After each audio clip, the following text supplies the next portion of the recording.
Hello, everybody. Kevin Furman here. We are at the last week of a month's installment of the Book of the Month Club for E3LC Leadership Training and Consult and Coaching. So I I was just mentioning that I normally do these at a specific time. I'm a little bit late. There was a lighting issue, and then also my dog decided that he needed attention for some reason. So whatever. So we're gonna go fifth week, actually last fifth and final week of the self-esteem repair and maintenance manual.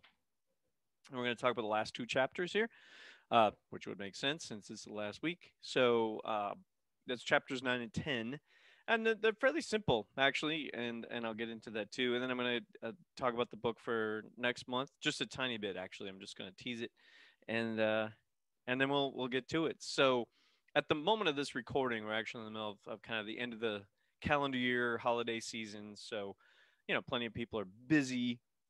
People talk about being busy all the time, and that's a subject in and of itself. Maybe for another time.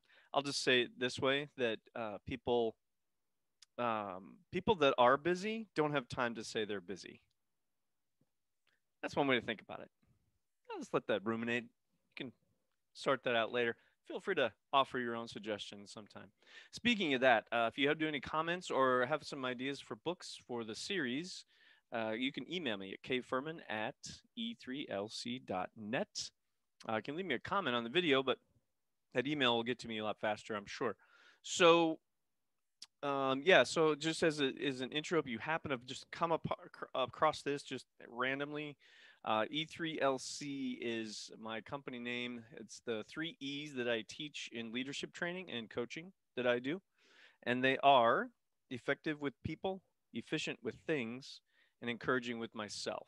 And so this book of the month idea is really just an outgrowth of, oh, I don't know, how about we do a book on those subjects, right? Of being effective with people and efficient with things and encouraging with myself. So we are in the encouraging with myself series, and that's where the self-esteem repair and maintenance manual kind of comes from.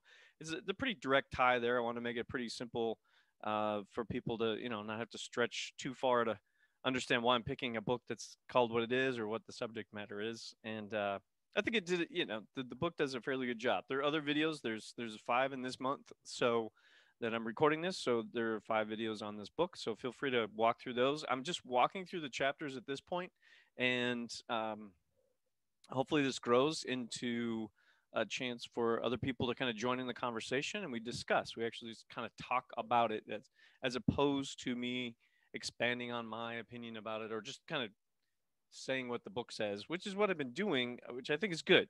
Some people, well, what is the book all about? Well, now you can have somebody's, just kind of walk you through the book, somebody's opinion about some things, maybe some thoughts that I've had in my life, things that have been helpful for me or have been instructive or in that kind of thing. All right. So anyway, let's dive in. That's enough of that. Um, the ninth chapter of the book is called Evaluate. And I'll just say this one more time. They since it's called the self-esteem repair maintenance, self-esteem actually has 10 letters, and so they started each chapter with the letter of self-esteem. So we're in E and M for 9 and 10. So E is for evaluate. So the main point about this chapter, and they're talking about if you can, if you're going to set goals and you're going to try to get stuff done, and their main point is they talk about throughout the book is like set a goal, set something big that you really want to do, and then they keep referring back to it in the chapters, and at the end of certain chapters they say, okay, write down where you're at, write the process that we talked about in this chapter, write it down, and let's evaluate it.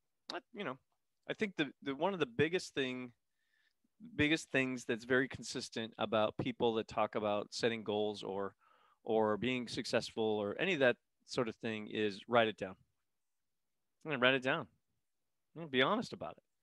You can think about it all day long, but if it's not outside of here, it's not as real. And I don't mean that like you don't have real dreams if you don't write them down. What I mean is it's not real in the sense of out in the world, right? It's real to you. Of course, it's real to you. It's your goal. That's totally valid. There's nothing wrong with that. It's about how much you want it to become a reality. and be making it become a reality, the first steps is one of the first steps is putting it out into reality, and that's writing it down. That's a very simple way to kind of connect why I think that is so powerful, rather than just it is powerful. Like people talk about it like, yeah, we did these studies, people that wrote stuff down did X more, and et cetera, et cetera, et cetera. And there's people have cited studies that don't exist and all kinds of stuff. And I've even kind of fallen prey to that whole mindset of let's cite a study. Well, I actually haven't done the research on that personally. I have not sat down and talked to 1,000 people and had them write down their goals and tracked them for 10 years. I didn't do that. So I can't say like with definitive scientific proof, but I can give you anecdotal proof that the things that I've written down in my life happened, uh, let's say 90% of the time. And when I didn't write them down, they happened 20% of the time. Something along those lines, right? That's total anecdotal, just off the cuff. But just writing them down is a big deal, right? Okay. So, and I make a point about that because at the end of the chapter they want you to write stuff down. Okay, so the whole point of the book really is about you, and they gear it towards a goal. That was where this all came from. So let's tie it back to the chapter, shall we? All right. So the thing about evaluating is they've gone through this all the processes of the earlier chapters of kind of setting goals and figuring out what you're going to do and finding people to help you and all of that sort of thing. Not to dismiss that. Go feel free to check out those chapters or read it yourself because it's worth reading. It's very short and it's good, but there's just it's very helpful information. Let's put it that way. Okay, so you got that all set up and you're doing your thing, right? You've engaged. You're going. You're doing your thing. Well, if you don't take stock of what's going on, you may be veering off course just by a tiny little bit, right? And then what their point is that they it may be off. They say 10 degrees. I'll say 2 degrees. And if you're off 2 or 3 degrees off of you're trying to get to wherever that is, right? If you're up by 2 degrees, depending how far away it is, if it's a step away, that's not a big deal, right? If it's 10,000 steps away, that's a pretty big deal. You're probably going to miss it if you don't evaluate and adjust course. This is not in this book, but another book that talks about that adjusting course really cites the idea of they cite the like moon landings, right? That they talk about the gyroscopes that's in the the ships that go to the moon or have gone to the moon, and they are constantly adjusting. They just okay go by half a degree this way or a tenth of a degree that way. Nope, nope, change it again. Nope, change it again. Nope, change it again. And it's if you plot out when they're actually on course, when they're not adjusting, they're just going. It was a very, very low number, like 5% of the time, or some crazy low number. And so, it's all about adjusting. Like life is about adjusting. And I'm going to do a big tangent about that. I think it's worth saying.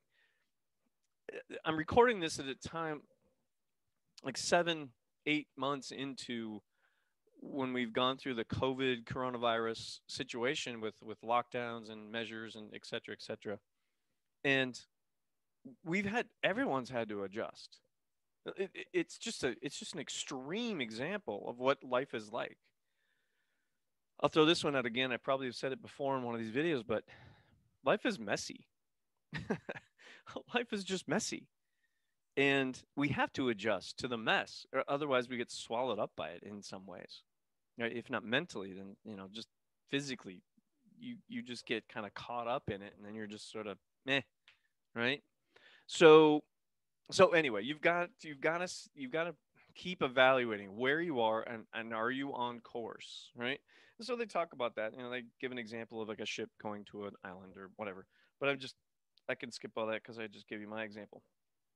So evaluation means checking your progress, making corrections, and recognizing your intermediate success. So they're also saying like evaluate. Hey, are you on course? Dude, have a quick little celebration party. Why not? Right? Celebrate the little stuff. You don't have to wait for 10 years until you've got this big goal done or 2 years or like, dude, if you're on course, you're on course. Right? I'd say and I need to do better at this, I think. Weekly. hey, did I move forward on my goals? Okay, well then feel good that you move forward.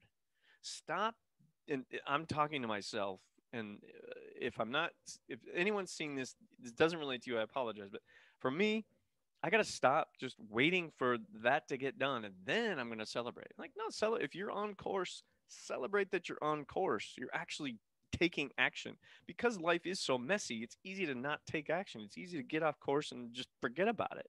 That's easy. That's normal. To stay on course and actually get something done. It should be celebrated. That should be something very exciting. Yeah, man, that's worth thinking about some more. All right. So then they actually give you some questions like, okay, well, all right, well, how should I evaluate? Right. So they say, okay, here's some questions we would do. Um, can I change my goal? Now I don't know if that's like you something you want to ask every week, but they're covering what people would ask, right? If they gave a lecture or something and say, well, can I change my goal? Well, of course you can change your goal. Right? I mean, it's not in stone, and they make a point. It's not etched in marble, right? It's your goal. No, there's a line though between giving up because it's hard, or you're bored, or you're not getting the results you want. So, maybe this isn't it. No, no, no. There's a difference between that and just knowing deep down in your core, in your being, in your heart, even in your mind, right? And you just know this is not it. And I've been there. I've worked at certain things for years, and then I realized that this is not it. Okay, it's not it. You don't have to. I don't know. Go through 8 years of torture just because you said you'd do it. Now, there's a lot of ifs in what I'm just saying, but I'm just looking at it. There are moments, and not saying this about most goals that you said are not like this, but there are moments. There are some that happen and you just know this is wrong. I'm on the wrong place. I'm at the wrong time. Trust your gut, right? Trust your intuition about that. I think they even talk about that later in this chapter, if I'm not mistaken. All right. Then the next question: can I change my intermediate steps? Well, you not only can you should, because things are going to go haywire. Success is not a straight line from A to B. That's not how success works. It's a meandering path of craziness with all kinds of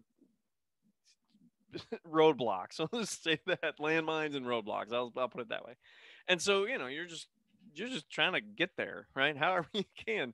So of course you're going to change your intermediate steps. That's sort of your deal. Now they sort of make this point too. Is like, yeah, it's a lot of work to get to what you want.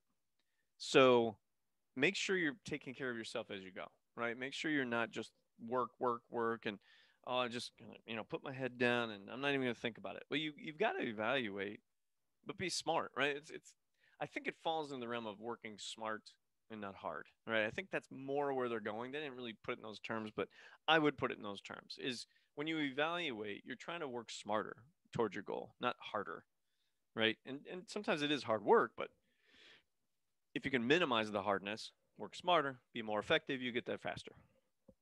I'm all about being effective. All right. Who can help me in my evaluating? Right. And early in the book they talked about getting some advice from people who have kind of been where you want to go, getting a mentor, if you will. That's kind of what a mentor is, or a coach, that somebody that's got like a consultant in the area, not so much a coach, but a consultant, somebody who knows your industry, knows what you're trying to do, can say, oh yeah, here's the pitfalls that most people have, or what I did, and here's what I did. If you can get that, great, right? So those kinds of people certainly can evaluate. And then there's other times when somebody just from the outside can have a really fresh thought and idea about what you're doing, and it really makes it so much better because they don't have the history. They're not blocked by the all the pitfalls that came through and you had to fix them. So you do it one way. Well, they're like, I don't see the pitfall. What's the big deal? Right. Okay. That's very oversimplified, but sometimes an outside person can be really, really helpful. So, okay. So the other thing they bring up, so there's some people that they'll go to their friends, right? And their friends don't have any expertise in what they're doing or even like whatever, right? And so you've got to be careful about taking an input from people that really don't have a context of something they can do to help. Now, if you want just an opinion, just to hear an opinion, fine.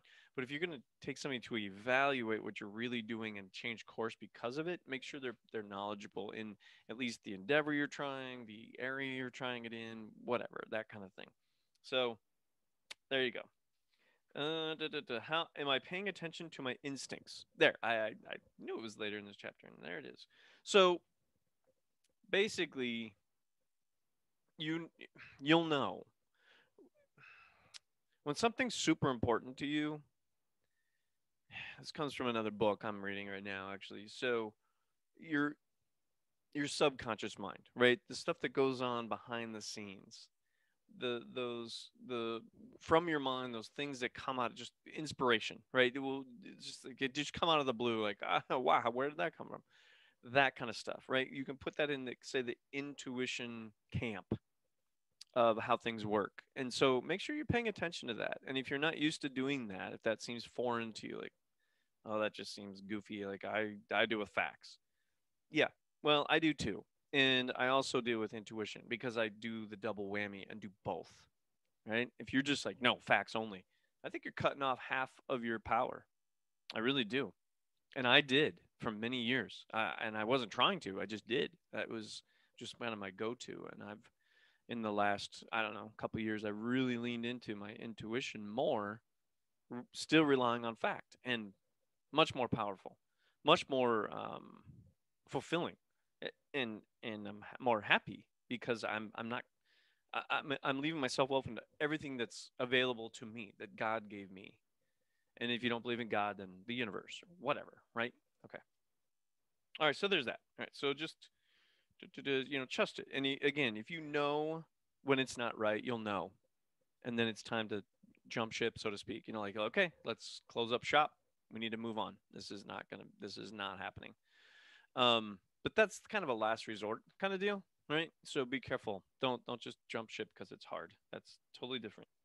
And then I think the last question here is, how am I feeling?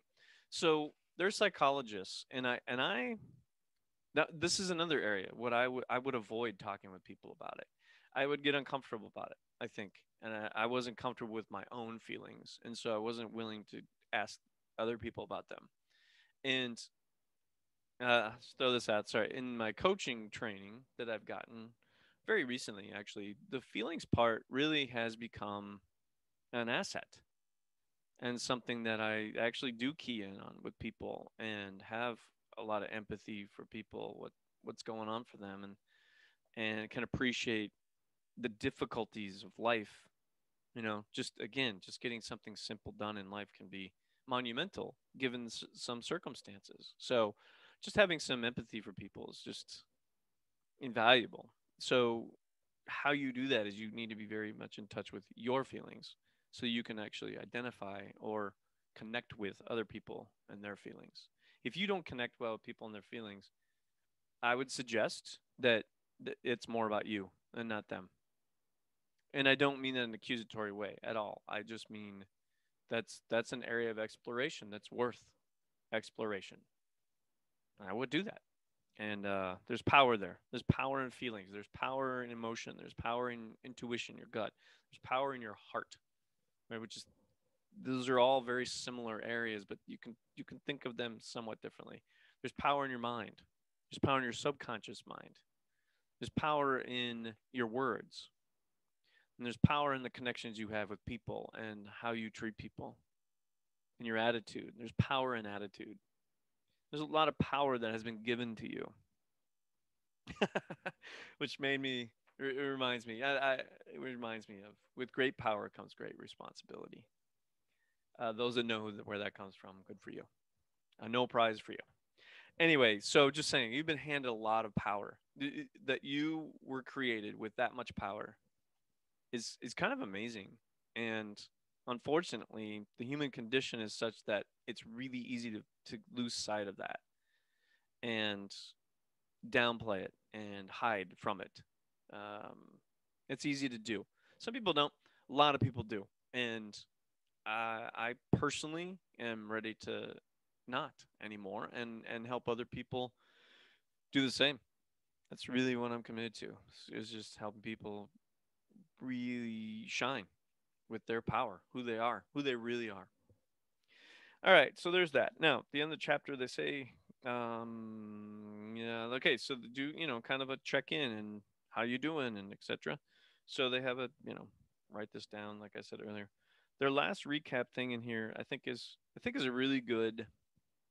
I think it's really good to ask yourself on a daily basis, actually, not just for this one thing. But I think this question is good on a daily basis, and I haven't done it. I was gonna say I think I have. I haven't. I haven't done it daily. I've done it sporadically. Is really what I've done. But the question is this: are my actions getting me closer to or further from my goal or goals? Right? They didn't have the goals part, but I would. Right? So I've sat down and figured out goals.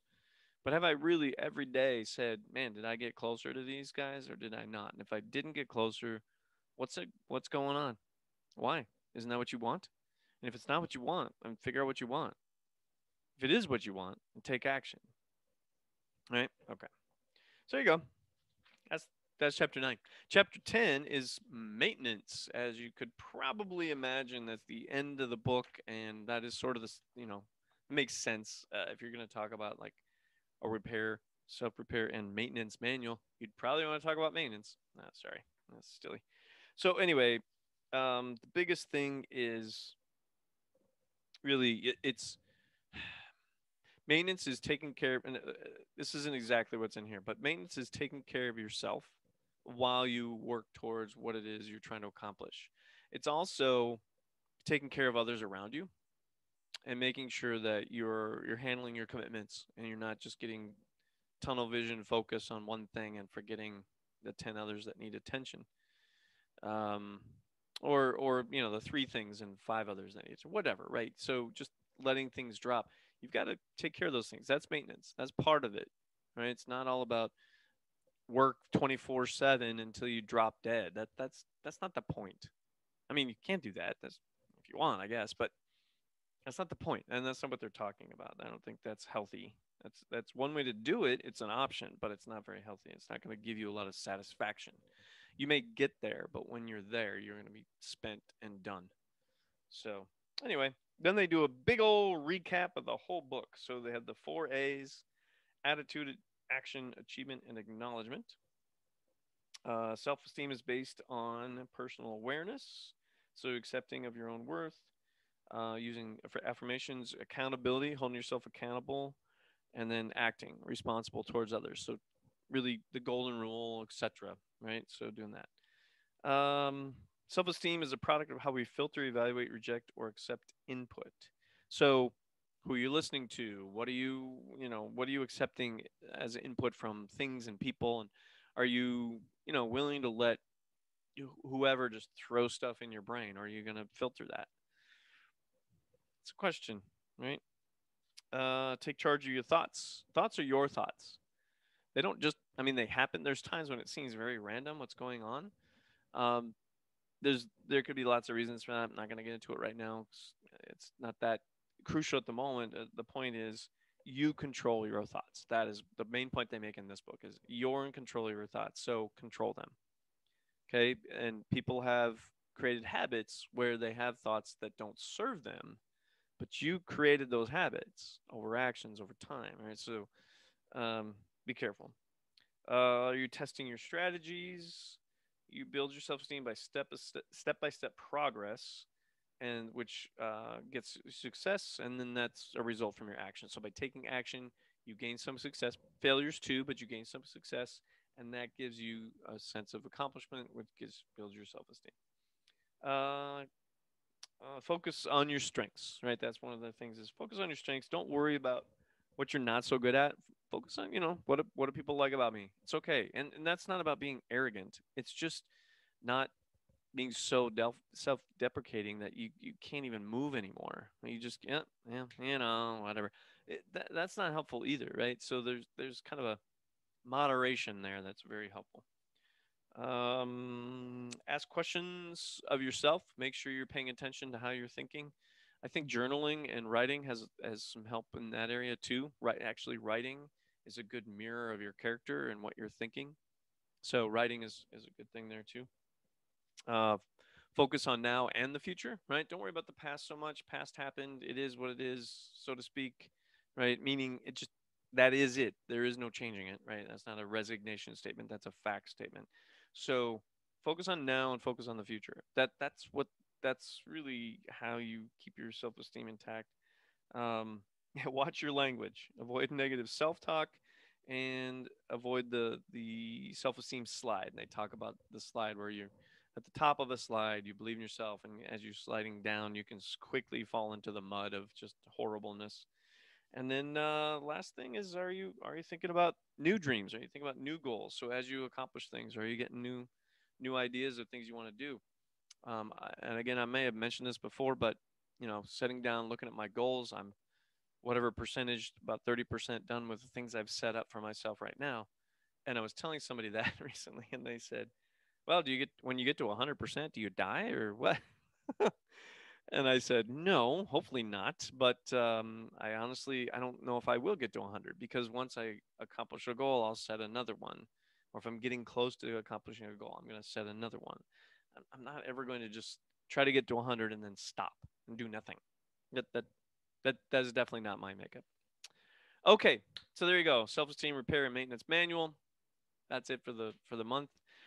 We are going to do another month of encouraging with myself, and I came across a book in my library that I hadn't looked at quite a while, and I'd forgotten about it. Actually, I'd forgotten I had it, and I was going through my titles and just kind of looking again because hey, it's good to look back. I have a number of them, so it's easy to not to remember all of them.